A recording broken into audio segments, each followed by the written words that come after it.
Oi, gente.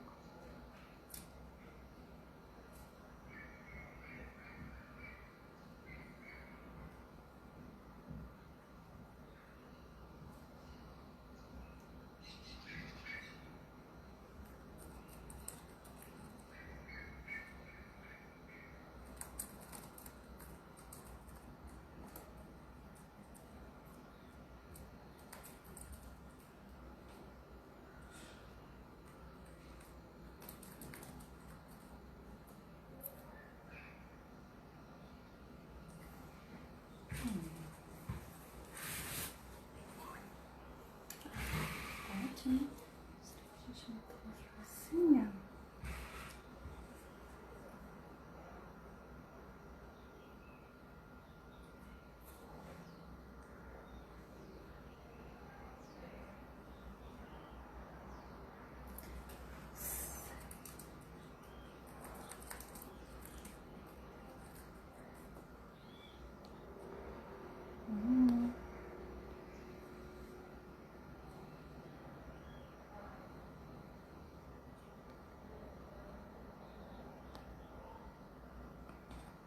Crisley.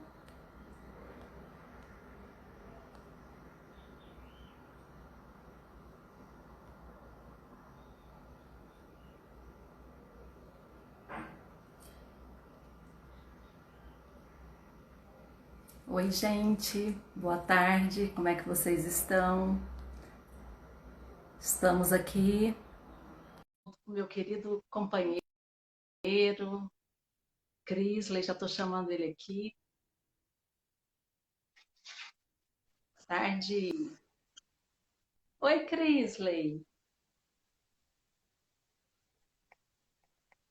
Não estou te ouvindo.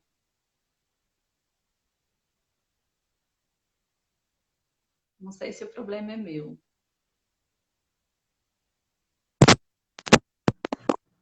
Pronto, tá me ouvindo? Ainda não? Estou te ouvindo Ah, tá me agora. ouvindo? Boa tarde. Boa tarde. Sim. Como é que você tá, Crisley? Ah, tô bem, graças a Deus, tô ótimo. E você? E esse calorão? Isso está incomodando bastante. Queria estar dentro de de uma piscina aqui para falar assim, para refrescar um pouco, mas não é possível. Se fosse, Verdade. Bem-vindas, bem-vindos a todo mundo que está acompanhando aí a gente. Bem-vindo ao Crisley, nosso querido companheiro, professor. Eu acho, Crisley, que nós temos que prometer para quem acompanha a gente que a gente vai fazer lives daqui para frente só 21 horas, né? Que eu acho que é um horário que já está mais o horário ameno, tá, não é uma boa ideia? horário, O povo que está acompanhando a gente aí pode dar palpite, mas eu estou achando que enquanto perdurar esse calorão, né, ocasionado aí pelas mudanças, eu acho que você pode falar melhor para nós, e o fogo pegando aí, né, no Pantanal, na Amazônia, não, é aqui próximo, na Serra do Cipó, né, eu ia muito falar sobre complicado, isso mas a agora gente também. pode conversar, A gente já pode a gente pode aproveitar conversar um pouquinho, e falar sobre isso, né? podemos. Eu, como sou daqui de Uberlândia, né, eu posso falar com propriedade. Sim, você também já mora aqui há um tempo e provavelmente já tem sentido as mudanças que vem acontecendo. Mas com o desmatamento ao redor da nossa cidade, é fato de que é uma hora a conta ia chegar, né? Para construir essas represas, eu que visitava a região aqui próxima, onde temos o Rio Araguari ali, ó, a gente chega lá hoje, é assustador o cenário, porque foi tudo desmatado, acabaram com tudo. E aí não tem como, né? O resultado a gente está recebendo. Nós temos aí 5 ou 6 usinas, uma micro-usina, né?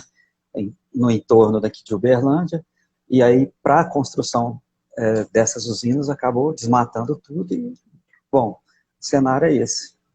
A verdade é que está ficando cada vez mais difícil. É verdade, é verdade. A gente vai poder conversar um pouquinho sobre isso.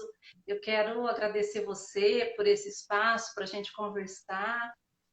Tá difícil, tá quente. Nós vivemos uma pandemia, mas a gente também e a gente se solidariza, né, com todo mundo aqui da nossa cidade, da nossa região, do nosso país, que tem perdido pessoas queridas para a pandemia e também para a ausência de políticas adequadas dos governos.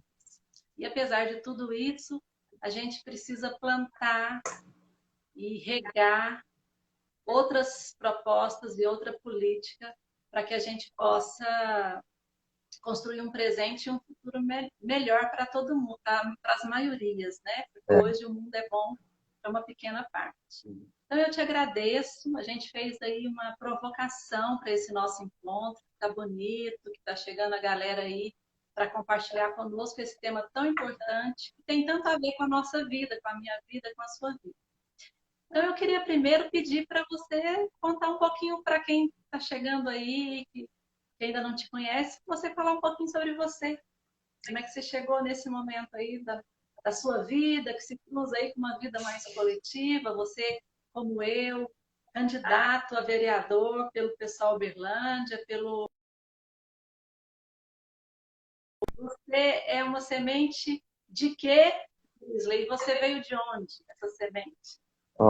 Georgeta, eu quero devolver o agradecimento a você, né, pela proposta de estarmos aqui debatendo um assunto que é tão significativo e importante para nós. E depois, já adiantando, que quando eu me apresentar, falar do que eu sou semente, também quero devolver a questão. Quero ouvir você, a história e um pouco... Para mim aqui está oscilando um pouco a internet. Certo, certo. Não sei se... Mas daqui a pouco eu devolvo a pergunta. Bom, alguns estão aí nos acompanhando. Eu sou Crisley, sou professor Crisley, trabalho na rede municipal e estadual de Uberlândia, sou professor efetivo nas duas, sou morador, nascido aqui em Uberlândia, moro aqui na região do Laranjeiras, do Aurora, no grande São Jorge, né, mais conhecido como Grande São Jorge. Eu posso dizer assim, da primeira turma dos alunos que estiveram na primeira escola dessa região, que foi o Parque São Jorge. Eu tenho o meu nome registrado no histórico escolar, que quando a gente mudou para cá, era uma ou outra casa que tinha, uma casa ficava afastada da outra, assim, a uns 500 metros ou mais, né? Na época, houve um projeto social trazido pelo então prefeito Zaire Rezende, que tinha uma política voltada para mulheres solteiras, mães, que não tinham lugares para morar, e aí a minha mãe, como era uma mãe de 3 filhos, né, sozinha aqui em Uberlândia, ela acabou sendo contemplada. Nós morávamos em uma casa que tinha um banheiro e um cômodo, né, mais um cômodo, considerando o banheiro, eram uns 10 metros quadrados para 4 pessoas. Então, isso já mostra um pouco do meu histórico, da minha origem, que é significativamente de pessoas que são pobres. Eu vou falar a realidade. Falar humilde, a humildade pode ter relação ou não, né, com a gente que é pobre, mas a minha origem é realmente pobre. Tive que trabalhar desde muito cedo para poder ajudar nas despesas de casa, e aí, ao longo da minha vida, eu fui percebendo que existia um vago que não representava as pessoas que viviam a mesma realidade do que eu. Bom, com o passar do tempo, e graças a muita ajuda, muita gente boa, receptiva aqui em Uberlândia, inclusive o projeto social, né, que a gente não pode deixar de falar, projetos comunitários, que no caso especialmente foi o Paulo Freire, onde eu fui aluno. Eu estava um belo dia voltando do trabalho, ainda com o sonho de me formar, mas trabalhando o dia todo e pensando, eu não tenho uma base adequada ainda para tentar um vestibular, quando eu vi no ônibus um cartaz, e aí naquele cartaz eu resolvi fazer o contato com o Paulo Freire, no caso o cursinho comunitário Paulo Freire, e aí as pessoas que estavam lá se esforçaram para me receber, já que eu cheguei bem atrasado, enfim, aconteceu uma grande história, e ali começou a minha história para entrar numa universidade pública. Na verdade começou antes, porque eu estudei, terminei o ensino médio, ensino fundamental, tudo em escola pública, mas o que chama a atenção é o fato de eu perceber a minha realidade, os meus limites e precisar de um cursinho. Eu saía de uma escola pública e ficava me questionando por que eu não tenho as mesmas condições quando eu pegava uma prova para ver, eu falava, eu não sei fazer isso, eu preciso de estudar. Então, por que eu estou nessas condições? Diante disso, eu, depois de um tempo, consegui ingressar, fui fazer a faculdade e me tornei professor. E aí, depois de um tempo como professor, eu falei, agora eu estou nesse lugar e me apaixonei, me identifico com o fato de ser professor, e eu gosto de pessoas, eu gosto de gente, e eu me importo com as pessoas, isso é muito significativo. Então, exatamente por me importar e estar ligado na educação, depois de tanta cobrança, nós vivemos em um mundo que tem muita cobrança para a gente que é professor, para obtermos resultados, temos que ter resultados em avaliação externa, resultados em aprovação, e perceber que existiam limitações dentro das próprias escolas públicas que poderiam ser sanadas, e eu, como um apaixonado por educação, me vi como semente da educação, porque eu gosto muito dos jovens, né, que eu convivo, eu gosto dos meus colegas, e eu sei que a escola é, para mim, uma casa que tem uma responsabilidade de trazer mudanças, de trazer melhorias, de dar esperança, que é muito significativo. Então, eu me coloquei aí nesse espaço de candidato a vereador para tentar levar com pequenas ações possibilidades de, aos poucos, a gente fazer diferença nesse mundo. É basicamente. É muito bom te encontrar, Crisley. Tem várias pessoas aí nos acompanhando e eu vou destacar aí o comentário da Merialda, que é minha irmã lá de Monte Alegre, que também foi estudante do cursinho pré-vestibular alternativo, lá desde o início, e depois ela foi do Paulo Freire, também teve uma trajetória importante, e ela certamente está gostando de saber aí dessa sua trajetória, porque é muito legal a gente ter espalhado também iniciativas de inclusão de pessoas de baixa renda na universidade. E você contou para mim outro dia esse nosso reencontro assim, do seu esforço, né? Porque a gente montou um cursinho e esse cursinho permaneceu por uns 10 anos e o Crisley contou que chegou atrasado para a inscrição, já não era mais tempo e não podia furar a fila, mas a pessoa que estava responsável, nós éramos eu, a Corina, minha irmã, a Rosa, minha irmã, que infelizmente faleceu, e a Meire. E aí, o Juninho, o João, meus irmãos todos participaram desse projeto, eles moravam inclusive ali na Afonso Lourenço, no Granada, perto da Valdemar Firmino. E aí você insistiu, então eu acho muito legal isso, assim, que quantos meninos e meninas como eu, como você, que se tivesse tido oportunidade de estudos, poderia ter ampliado seus horizontes, poderia ter cursado uma universidade ou não, porque nós não achamos que só a universidade resolve, mas questão de ter oportunidade da pessoa poder escolher. Então, na minha família, eu fui a primeira que pude ingressar na universidade, você vem aí com essa força também, e com essa insistência. O que eu mais gostei, acho assim, uma característica fundamental, porque o mundo é duro para nós, né?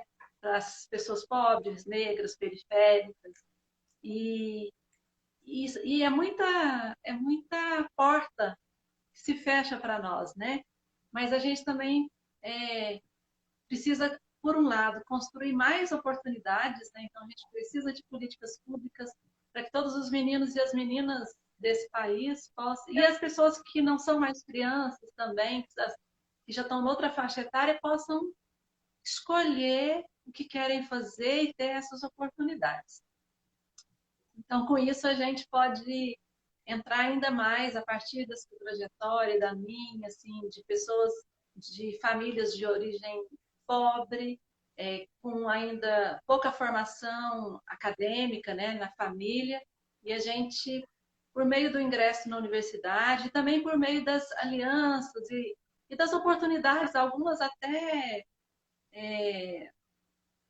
algumas coincidências, né? Porque às vezes se não fosse alguém que tivesse passado na vida da gente, o lugar da gente seria outro. Mas por outro lado, a gente também agarrou com força as oportunidades que foram aparecendo, chegamos com tudo, né? Metendo o pé na porta e falando, a gente quer entrar, a gente tem direito de entrar. Então, eu queria agora estar com provocação com você, então, sobre o tema da nossa live, né? Nós já estamos no tema, mas se a educação ela pode transformar a sociedade. O que você acha? Como é que a gente se coloca? Eu vou falar com você em três exemplos de que a educação, sim, pode mudar uma sociedade. Eu acabei de contar o histórico da minha vida pessoal. A educação pública, ela é um mecanismo democrático, ela é um mecanismo que precisa ser mais ajustado para se tornar mais justo, mas ainda é um mecanismo que é o mais justo possível. Quando a gente vai na escola pública, a gente tem uma gama muito grande de estudantes, então a gente tem estudantes que têm uma condição melhor, outros não, estudantes que têm uma condição econômica falando, tem estudantes que têm uma condição cognitiva privilegiada e outros que quis o destino que eles eventualmente tivessem alguma dificuldade, alguma deficiência.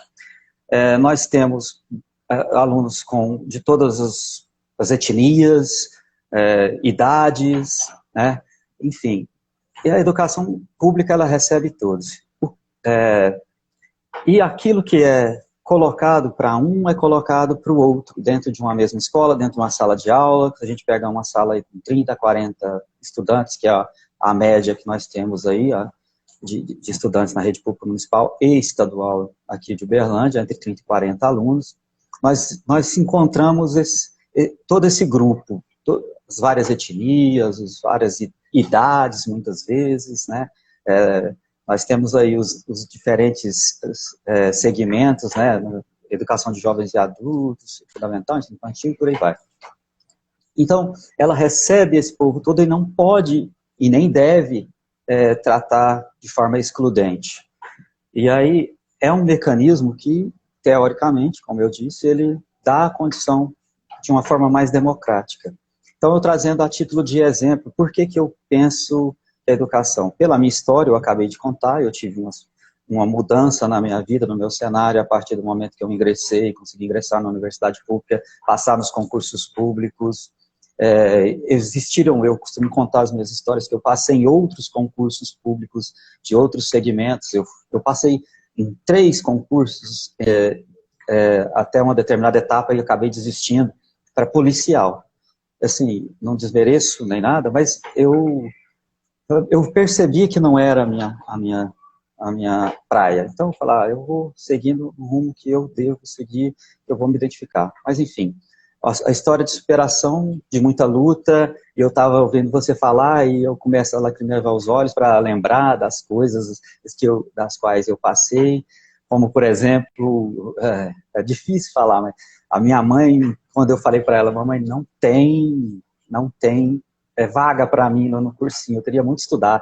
Já tinha chegado o fim de semana, fui visitar ela, meu filho, vai lá e entra. O que você tem a perder? No máximo, eles vão falar para você ir embora. E aí, com essa força que ela demonstrou, sabe? Diante de tantas dificuldades, eu falei, é verdade, eu vou tentar.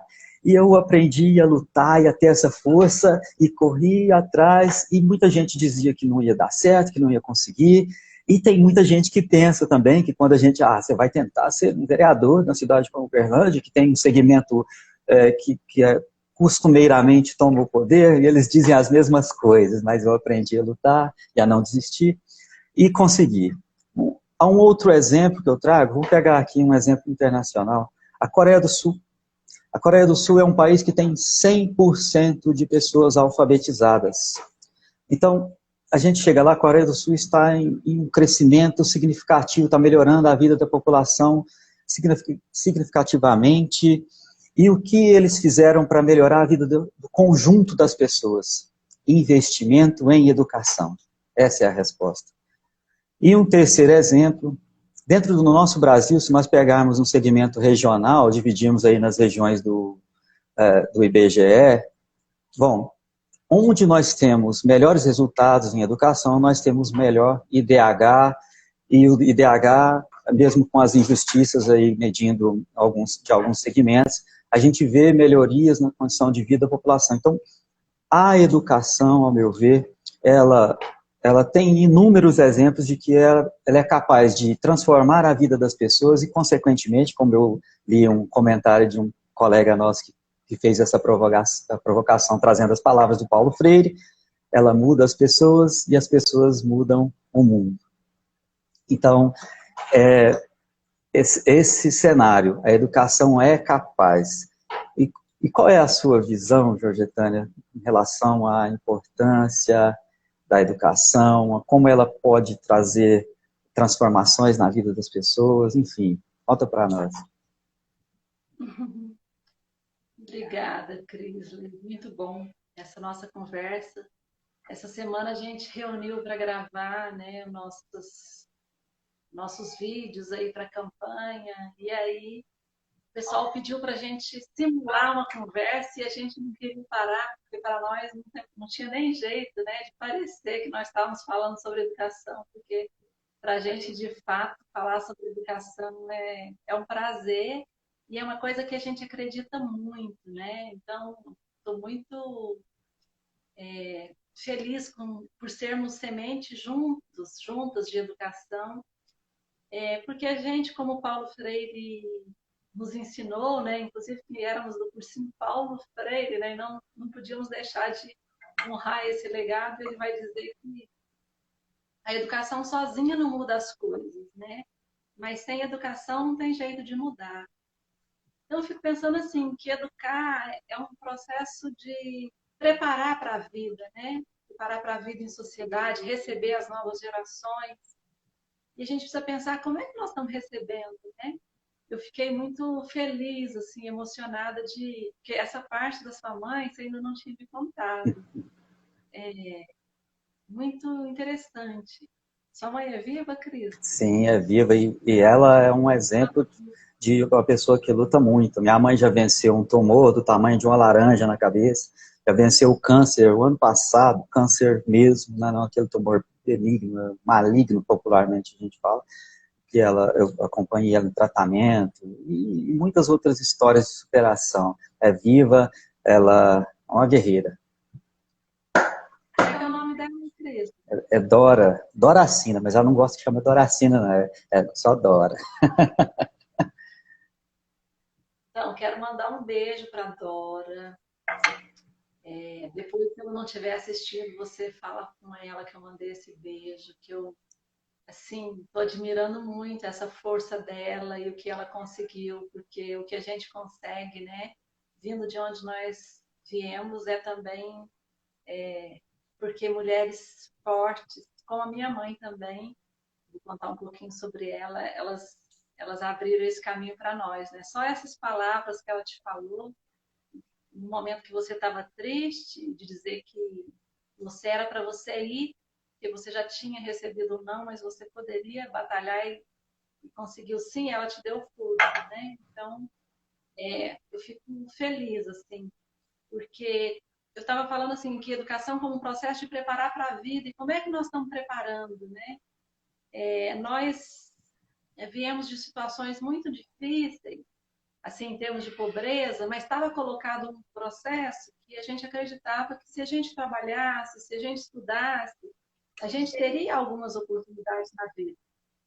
E eu fico muito preocupada com essa geração mais nova, agora depois de nós, que eles tiveram mais oportunidades assim de escolarização e mesmo assim as condições para eles conseguirem, eles não têm promessas como nós. Eles não têm promessa de emprego, eles não têm. Então assim, é uma mudança muito drástica.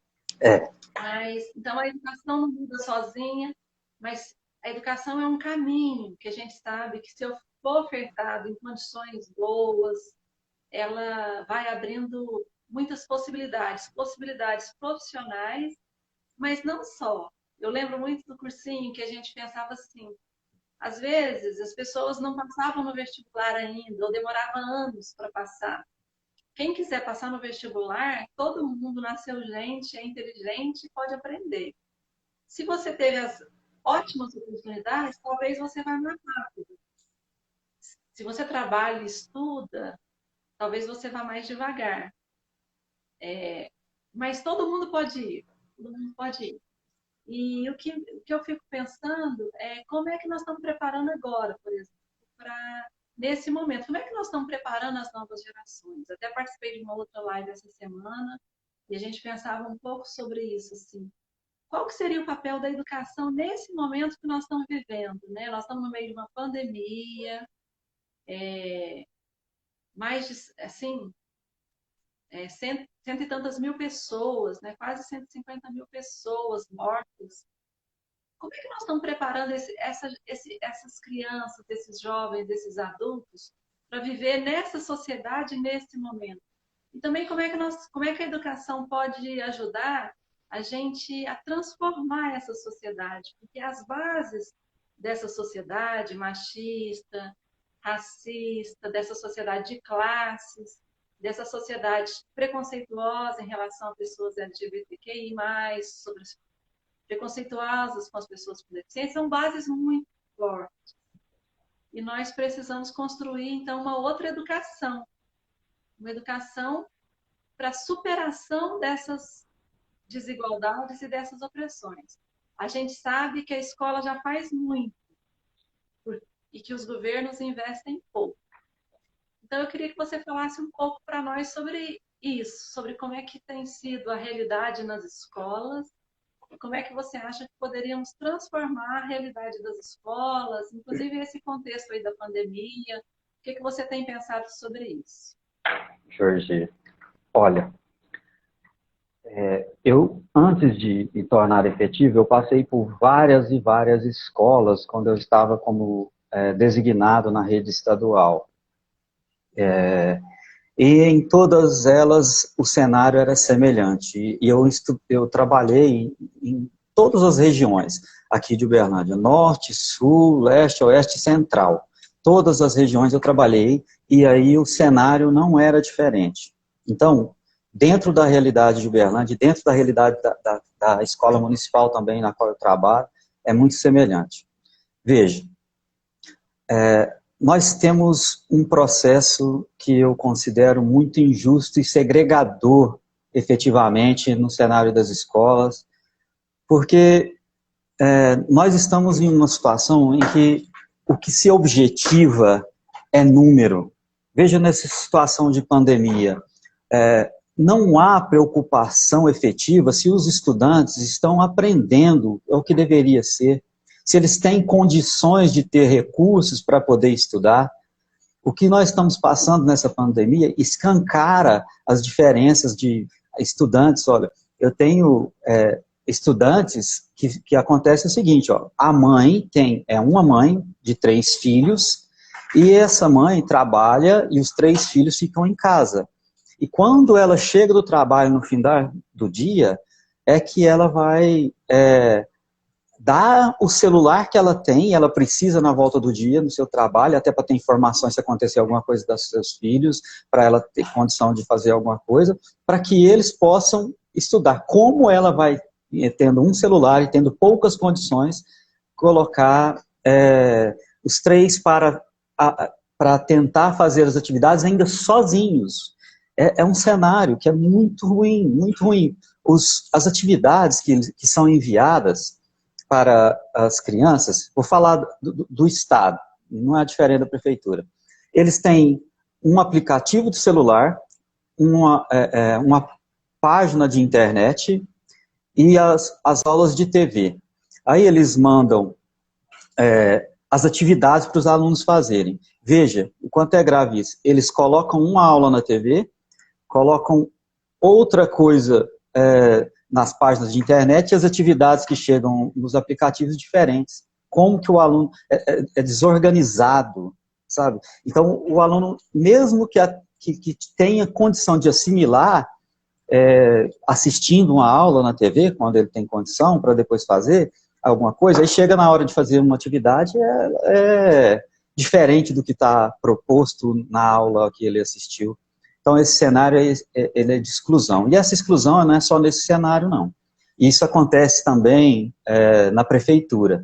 É o mesmo cenário. Como que o aluno vai se preparar para poder conseguir atingir o seu objetivo, que é um sonho, por exemplo, tem garotos e garotas que, mesmo que tenham dificuldades na vida, eles olham algumas pessoas como referências e têm sonhos. Falam, ó, eu quero ser um advogado, eu quero ser um médico, eu quero ser um engenheiro, eu quero ser um professor, eu quero ser... Aí ele chega na hora de fazer uma prova dessas, uma situação constrangedora. Por quê? Porque não estão preocupados com a aprendizagem.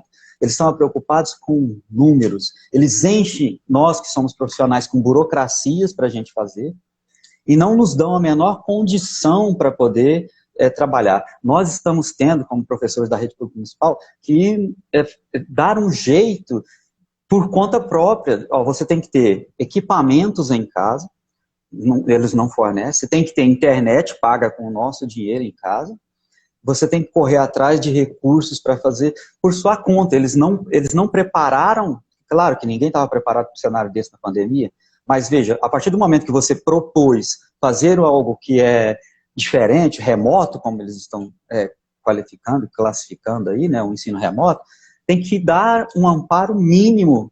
O Estado não quer saber, ele não quer saber dessa condição do profissional. No cenário de preparação para a vida, mesmo que nós estivéssemos, como aconteceu até 2019, no cenário presencial e até no início desse ano, a situação é muito difícil. Nós temos um processo de exclusão em termos de estrutura, o diagnóstico de estrutura. Na escola que eu trabalho, no Odilon, tá? Municipal. Assim, eu convido quem tiver autoridade, agora nós estamos afastados da função, eu não estou indo, nem entrando na escola, né, por questões legais, está em período de eleição, mas vai lá e vê a vergonha que é as cadeiras e carteiras que os alunos estão estudando. O aluno ele não consegue ter prazer de ir para a escola porque ele não vai ter identidade, falar, nossa, que cenário legal, gostoso. Mesmo assim, diante do cenário que eles vivem, muitas vezes eles gostam de estar lá. Mesmo nesse cenário. Mas é vergonhoso. Sucata a estrutura. Então, o diagnóstico é terrível. Se nós conhecermos a realidade, existem alguns que têm uma estrutura melhor, existem. Entretanto, essas estruturas melhores, que são, por exemplo, na escola do São Jorge, é uma escola bem estruturada, que eu trabalho lá também, é estadual. O que diagnóstico eu tenho? Sei lá, tem uma boa estrutura. Bom, são inúmeras situações que fazem com que os alunos deixem de ter interesse. E a cobrança é só para os profissionais. Nesse cenário é que nós estamos trabalhando. Por exemplo, a cobrança para aprovação de um aluno que precisa de um atendimento psicológico, que não cabe a um profissional da educação. Vamos pegar uma situação que a gente vive. Uma determinada aluna ou aluno sofreu violência sexual. Ele ou ela não tem a menor condição de aprender nessa situação. E eles precisam de ajuda. E a cobrança para nós é que nós tenhamos resultados pedagógicos sobre eles. Existem inúmeras situações. Tem que ajudar em casa, tem que trabalhar, né? Tem um irmão que é deficiente, tem que cuidar do irmão mais novo. São inúmeras situações. O diagnóstico é nesse sentido. E para piorar, as estruturas muitas vezes dificulta a própria escola, dificulta. Não que nós não tenhamos, eventualmente, um cenário em que há necessidade dos profissionais também melhorarmos. Não é totalmente isso. Nós também temos que sempre renovar, mas a cobrança para cima de nós é muito mais do ponto de vista burocrático. Um exemplo, que é recorriqueiro, nos últimos anos, eu tinha um colega que falava, inclusive o Michel da História, talvez você até conheça ele, ele dizia o seguinte: quando é que vai sobrar tempo para nós darmos aulas? Porque nós temos que lidar com tanta burocracia que não sobra tempo para isso. Então, fica difícil nesse cenário a gente conseguir um resultado adequado. esse é o cenário que nós vivemos. Quais são as possibilidades? Bom, eu acredito que a política tem, assim, uma importância significativa nisso. Se nós tivéssemos, nós temos alguns documentos que nos mostram quais são as funções que devem ser executadas pelos profissionais políticos, os vereadores. Se eles fizessem o que está escrito que eles devem fazer, isso seria muito bom. Nós não teríamos, por exemplo, eventualmente, como acontece, a falta até de papel higiênico nas escolas. Isso é uma vergonha. Né? E não se perguntar lá, falar para o sujeito ir lá e fazer pressão nos diretores da escola, é óbvio que eles vão falar que isso não acontece, porque eles estão sob pressão política, mas pergunta para os alunos, para ver se não é verdade. Então, se o sujeito que é, por exemplo, vereador, se ele for lá e fiscalizar como é função do vereador, ou se ele, pelo menos, já que ele tem tantos representantes, indicasse alguns para fazer isso, ele poderia fazer o papel dele de fiscalizar, não deixar. Então, com um conjunto de pequenas ações poderia mudar esse cenário. Nós temos que fazer com que a educação, que é transformadora, não tenha esses limites, né, que dificultam a vida das pessoas, que já tem um cenário de vida, muitas vezes, quem mora na periferia, muito difícil, tem mais um obstáculo quando elas veem a escola como uma possibilidade. É um cenário triste, porque eu não vou falar de nada científico, mas vou falar de pesquisas que eu faço diretamente com os alunos nas salas de aulas. Eu questiono, eventualmente, eu paro algumas aulas, vamos conversar aqui, vamos falar aqui qual é o sonho de cada um. Nós estamos falando de jovens, jovem tem que ter objetivos, sonhos na vida, né? E aí eu fiquei assustado com alguns tipos de resposta.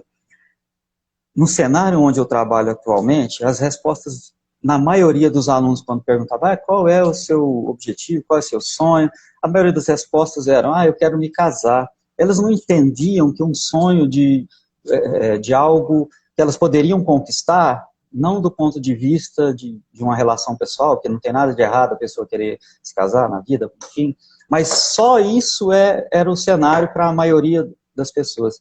E outras questões, como, por exemplo, qual a importância da escola na vida delas, elas diziam, a importância é o lanche, sabe? Não veem a escola como mais do que um lugar, do que para fugir da realidade em que elas vivem. Então, penso que nós temos que levar projetos que vão sanar problemas como esses. Cabe, quando não for de responsabilidade nossa, como legislador, se caso a gente chegar até lá, a gente tem assim, o dever e a responsabilidade de levar propostas, dialogar, cobrar do executivo e por aí vai. A gente tem que mudar esse cenário que, infelizmente, é muito excludente. Estruturas diferentes na mesma rede. A rede municipal, se a gente for na escola de uma periferia, é uma estrutura, e se for numa rede mais centralizada, é outra. Esse é o diagnóstico. Aí o que nós temos que fazer? Trabalhar. Coisa que a gente não vê. Acho que tem muito legislador que acha que é só sentar lá no ar-condicionado da Câmara Municipal e ficar parado lá, sentado, votando e pronto, e acabou. E as outras funções? E desassistido. Então, não há representatividade efetiva dessa população que é marginalizada por conta de falta de interesse, de manter as coisas como são. Eu acho que o interesse é fazer com que essa população, infelizmente, não tenha as mesmas condições das outras que são privilegiadas economicamente. Manter as coisas como são. E é por isso que nós temos uma proposta diferente, né? Nós temos uma ideia de alterar essa realidade. Nós queremos mudar isso, fazer com que as coisas funcionem, cobrar efetivamente de quem tem responsabilidade sobre determinado segmento, fazer as coisas acontecerem. É um cenário de transformação, porque nós temos a possibilidade de alcançar isso através da educação. Que bom, é isso mesmo. Eu acho que você faz aí, apresenta para nós uma síntese, inclusive, que traduz os anseios da categoria, né, dos profissionais, das profissionais da educação. A gente, de fato, acompanha um pouco, como professora na esfera federal, que acompanha a formação de estudantes, e a gente vê que nos estudos também e na prática, a gente vê que a gente, muitas vezes, nas licenciaturas, a gente recebe uma formação, até uma formação crítica, E a maioria de nós deseja ter uma educação transformadora. Só que, e aí às vezes quando a gente chega jovem na escola, muitas vezes a gente até é mal visto, porque a gente vem com aquela carga toda de sonhos, de desejo de mudar. E a gente, contra essa nossa vontade de mudar e de construir a outra escola, uma escola de acolhimento, uma escola de inclusão, uma escola de diversidade, muitas vezes vem um conjunto de forças. E a primeira força forte é o Estado, porque na sociedade em que a gente vive, a escola tem um papel de manter as coisas como estão. Então, se confrontam lá na escola os projetos de manutenção com os projetos de mudança. E aí, eu acho que, de alguma maneira, com todo o esforço do Estado para tirar a força dos profissionais, das profissionais da educação, muitas vezes a gente acaba tem um nível de adoecimento muito forte, que a gente recebe uma formação para ensinar de uma maneira. E quando a gente encontra o chão da escola, as condições são muito difíceis, e aí muitas vezes a gente não pode fazer aquilo que a gente é formado para fazer. Além disso, um desrespeito muito grande, né? Porque todo mundo que não é da educação dá palpite sobre a educação, e evidentemente que todo mundo pode falar sobre educação, sim, mas é preciso estabelecer também quem é que tem uma formação específica para ministrar. Então, assim, tanto que estava tendo aí as discussões sobre a escola sem partido, dizer, controlar, para dizer exatamente o que o professor tem que fazer e a professora. Sendo que a gente estudou, a gente se preparou. A formação de um professor, de uma professora, ela é demorada, ela é difícil, ela exige muito preparo. E a gente ganha muito mal perto de outras profissões que exigem a mesma escolaridade. Então, eu acho que muito do que você colocou é importante a gente superar. Por isso que a gente precisa de governos e de propostas que são para superação. Nesse contexto da eleição, a gente poderia pensar o seguinte, olha, às vezes a gente precisa olhar muita coisa. A gente precisa olhar os partidos também que se colocaram a favor da educação, a favor da saúde e a favor das políticas públicas. Porque às vezes a pessoa vota numa pessoa que é legal, que é bacana, que é seu vizinho, seu parente, mas muitas vezes, às vezes aquele voto, às vezes aquela pessoa não vai ser eleita, mas o partido dela é um partido contra a educação. Por exemplo, aqui em Uberlândia, Odelmo Leão não tem dinheiro para muita coisa. Você pode falar, inclusive, aí dos tickets, né, que ficaram aí sem pagar há muito tempo. Não, diz que não tem dinheiro para a educação, mas votou como deputado federal para derrubar a presidenta Dilma, e depois que a presidenta Dilma foi derrubada pelo golpe dos homens, aquilo que se tinha avançado em termos da educação caiu, né? Muita coisa retrocedeu. E, por outro lado, foi aprovada a emenda constitucional 95, que retira recursos da saúde e da educação. Então, não tem dinheiro para fazer uma escola boa para as maiorias, mas tem dinheiro, como a gente fala nas palavras de ordem, é ou não é piada de salão. Tem dinheiro para banqueiro, mas não tem para educação. E no caso aqui de Uberlândia, falta recurso para tudo, inclusive nessa realidade que você coloca, que a gente pode conversar um pouquinho aí sobre essa volta às aulas, em condições muito difíceis que estão colocadas, mas a realidade de Uberlândia é o prefeito cobrindo o déficit das empresas de ônibus, 20 Sim. milhões. Então, não tem dinheiro. O que não tem dinheiro? Não tem dinheiro para dar um apoio para as famílias, para as mães que estão aí sobrecarregadas. Não tem dinheiro para criar uma infraestrutura para os profissionais da educação, para os profissionais. Não tem dinheiro para isso. Então, eu queria que você comentasse aí também por aí. Olha, eu vou falar de novo de de uma situação estrutural. Olha a situação que nós passamos dentro das escolas. E não tem dinheiro para educação para coisas que são, assim, muito, muito básicas. Ano atrás de ano, mês atrás de mês, a gente se depara com um cenário assim, ó, você tinha direito a fazer, no meu caso, por exemplo, eu tenho na rede municipal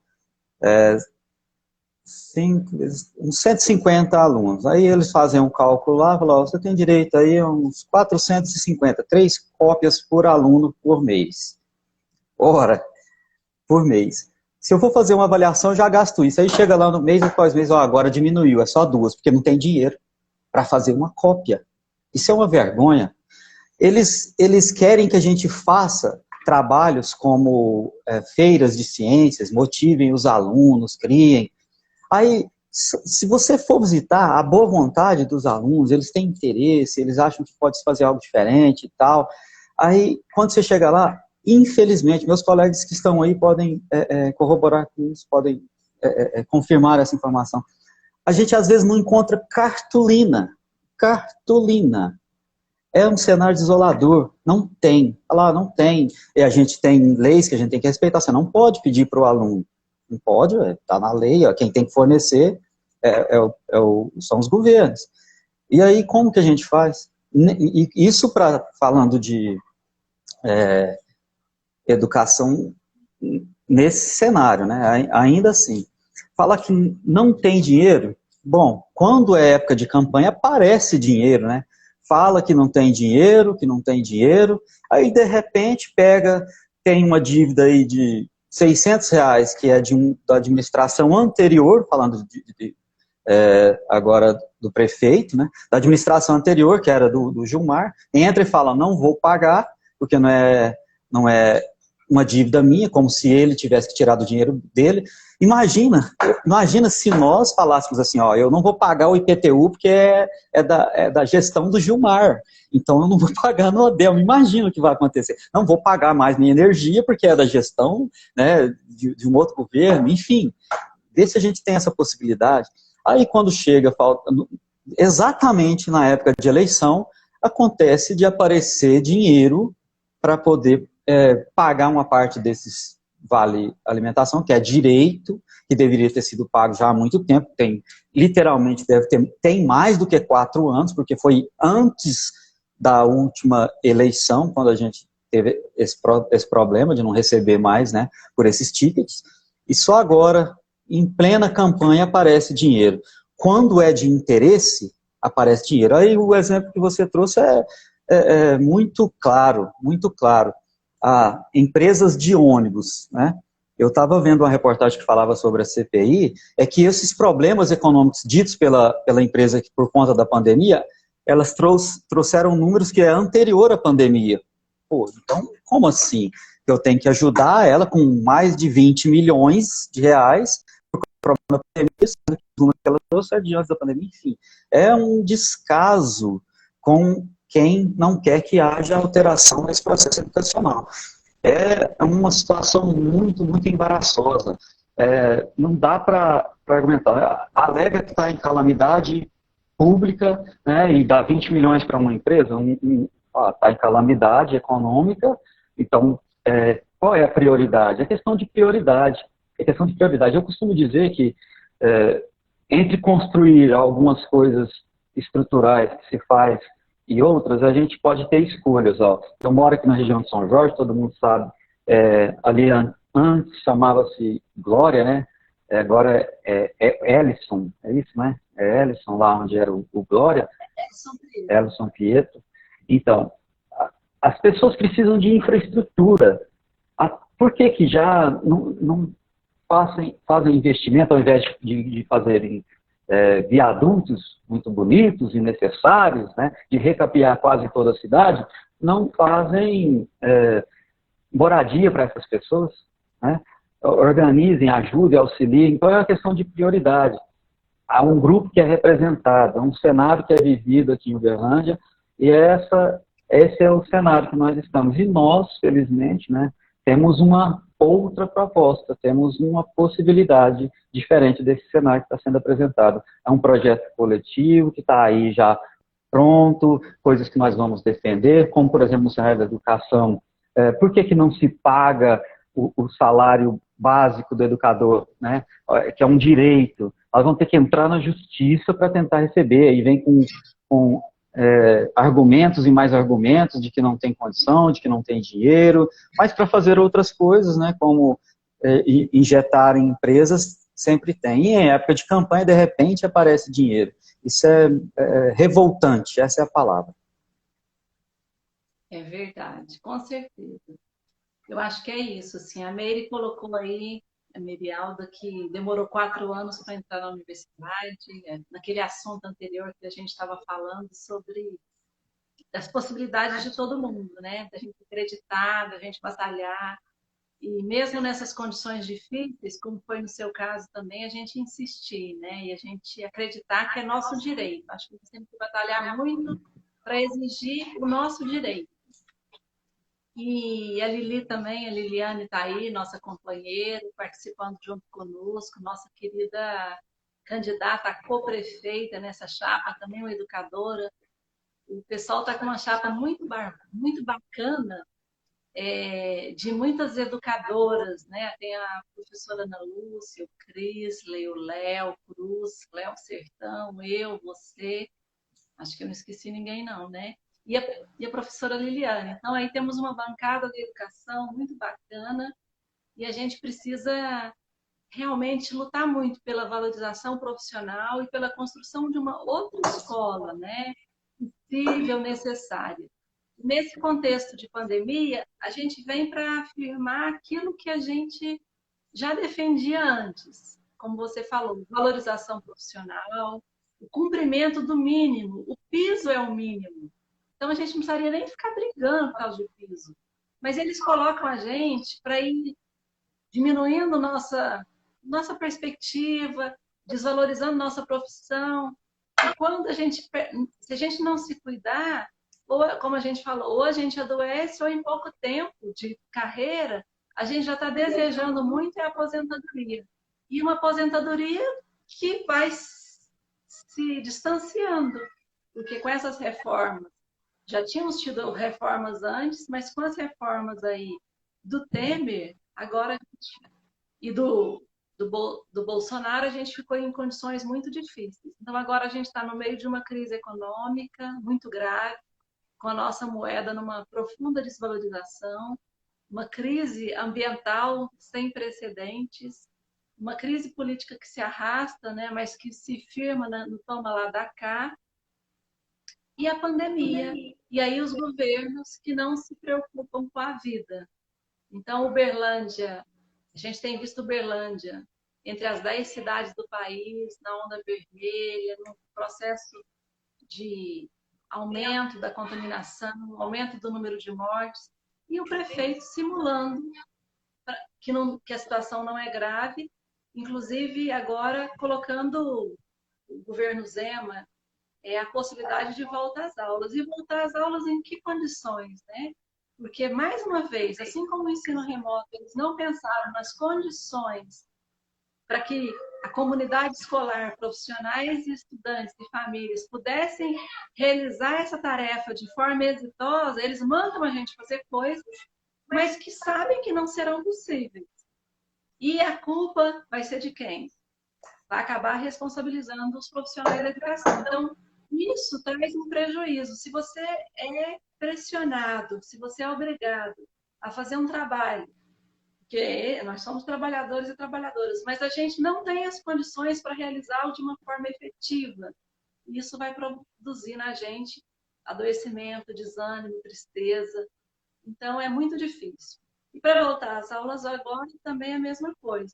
Se volta às aulas, a gente teve notícias hoje, inclusive, em outros países como a Itália, da enorme contaminação das crianças, da morte de crianças e da enorme contaminação dos profissionais da educação. Então, escolas não arejadas, salas de aulas lotadas, onde não tem nem papel higiênico, agora nós vamos acreditar que eles vão criar as condições. Então, a gente quer sim voltar às aulas, né, Cris? Mas a gente quer voltar num outro projeto, num outro momento. E aí, eu vou falar assim rapidinho, em um minuto, para me devolver para você, que nossa live está aí estourando o tempo, né? Mas dizer assim, que nós devemos apresentar um outro projeto de escola. Nós queremos as escolas.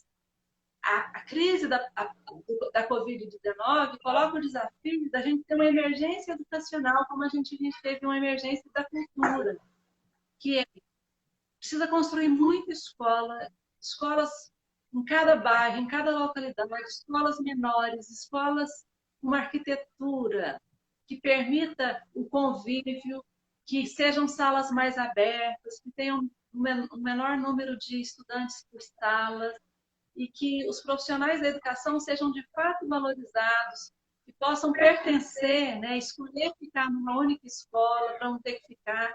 Eu tenho um tio que ele trabalha no Tocantins, se não modificou, e no Segismundo, então, e mora no Martelena. Então ele atravessa a cidade e aí ele passa o dia todo fora, com muitas turmas. É difícil ter o vínculo com os estudantes. Então a gente precisa de professores vinculados, professores e professoras vinculados a um número menor de turmas, a uma determinada escola, para que a gente possa ser essa referência. Porque professor e professora é referência. Não só professora, mas profissionais da educação, né? Quantas vezes o acolhimento é feito ali já na entrada, e esse cuidado que todos os profissionais da educação desejam ter com seus com os estudantes, mas que nem sempre é possível. Então, como falta assim, minutinhos, eu queria agradecer muito você ter batido esse papo. A gente vai conversar muito, né? Nesses 45 dias a gente já vinha conversando, mas a gente vai conversar muito, vai produzir muita coisa legal. E a gente espera que na Câmara Municipal de Uberlândia tenha Crisley, tenha Crisley, tenha Georgetânia, tem uma bancada forte da educação, porque essa bancada que tem aí, ela não representa nem a educação, nem os interesses da maioria do povo da nossa cidade. Então, obrigada e a palavra é sua. Bom, Georgetana, então eu já vou de pronto agradecendo também a você e a todas as pessoas que passaram por aqui, nos ouviram. A gente sabe que diante desse calor e esse horário também não ajudou, né, por conta de um horário que às vezes as pessoas estão em movimentação, né, tráfego e tudo mais. Dizer que a gente pode trazer de novo essa discussão, falar sobre educação é muito bom, tendo em vista que nós estamos vivenciando uma situação que é necessária. Eu queria dizer que, pelo menos nas pessoas com quem eu tenho contato, é desejo dos professores voltar, mas voltar com segurança, não voltar do jeito que eles estão propondo aí, né, num cenário em que não há a menor possibilidade de trazer segurança. Esse grupo que está propondo isso, eles estão propondo pensando em números. No Estado, para você ter uma ideia, já existe data final do ano, já tem um calendário que mostra quando vai acabar o ano de 2020, em janeiro ou fevereiro de 2021, já tem essa informação. Enfim, quer dizer o quê? Quer dizer que o ano vai acabar e fez o que era necessário ser feito, o que é uma grande mentira, vive de mentira. O que eles querem é produzir números, manter esse cenário, essa conjuntura que nós estamos vivendo. Nós que somos os profissionais, tem muitos que têm muito amor pelo que faz, sim, mas somos profissionais, temos que ser respeitados como profissionais. Então, nós precisamos, de fato, mudar esse cenário.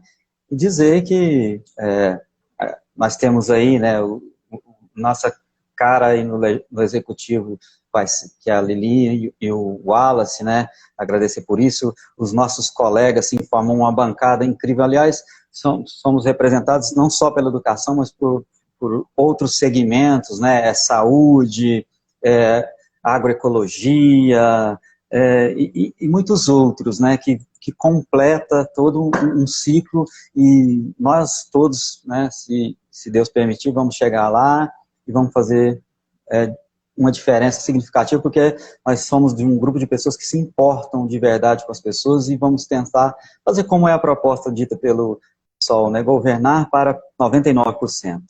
E não para um pequeno grupo de privilegiados. E muito obrigado quem aí nos ouviu. Vamos juntos, né? E vamos com força que nós vamos chegar e sem demora. Tá chegando já a hora. É verdade, nós estamos numa emergência e nessa emergência precisa muito de mudanças e de ações firmes e de pessoas decididas, né? E nós temos aí histórias, como você falou, incríveis de superação, de batalha. Nós estamos colocando aí essa nossa força, essa nossa energia para ocupar essa Câmara com outras propostas, com outras prioridades em favor das maiorias. Então, eu aproveito para convidar quem ainda está aí devagarzinho a se engajar nessa luta conosco, porque tá difícil, tá puxado, mas a gente semeando aí com sementes fortes, sementes verdadeiras, a gente vai colher bons frutos.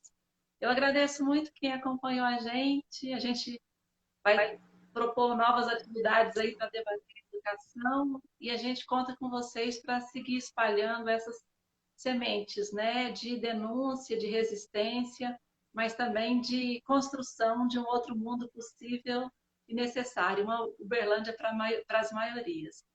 Obrigada, Crisley, obrigada a todo mundo. Beijos e até a próxima. Tchau, Silvia. Tchau, tchau. Valeu. Se cuidem, gente.